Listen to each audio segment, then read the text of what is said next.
আমরা রাস্তা অবরোধ করছি। আমাদের 15ই আগস্ট রাত্রে নাকাশিপাড়ার কংগ্রেস নেতা, প্রদেশ কংগ্রেসের সদস্য এবং নাকাশিপাড়ের জেলা কংগ্রেস নদিয়া জেলার যে সাধারণ সম্পাদক আনিসুর রহমান তার সন্তানকে যে নৃশংসভাবে হত্যা করেছে, সেই হত্যার প্রতিবাদে আমরা এই সরকারকে দৃষ্টি আকর্ষণ করতে চাই যে তাদেরকে ধরে দৃষ্টান্তমূলক শাস্তি যাতে তারা পায়, তার জন্য আমরা এই প্রতিবাদ সভা, জাতীয় কংগ্রেসের পক্ষ থেকে প্রতিবাদ সভা আমরা করেছি। যত আমাদের পুলিশ প্রশাসন আশ্বাস না দেয় আমরা এই অবরোধ তুলব না। আমার নাম আলমবাড়ি গাজী, বসিরহাট 1 নম্বর যুব সভাপতি। অবরোধ করছে।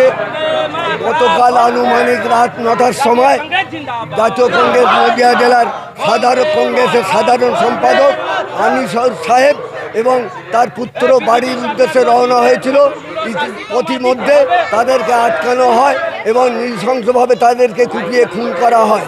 এবং কিছুদিন আগে কুচবিহারের বিজেপির রাজ্যসভার সাংসদ অনন্ত মহারাজ নেতাজি সুভাষচন্দ্র বসু সম্পর্কে যে অত্যন্ত আপত্তিজনক অবমাননাকর মন্তব্য করেছিলেন, তার প্রতিবাদে আমরা আজ নিমডাঁড়িয়া কোদালিয়া জাতীয় কংগ্রেসের পক্ষ থেকে এই অবরোধ কর্মসূচি পালন করছি। মোহাম্মদ আব্দুল ওয়াহিদ মণ্ডল, নিমডাঁড়িয়া কোদালিয়া অঞ্চল কংগ্রেসের নেতা।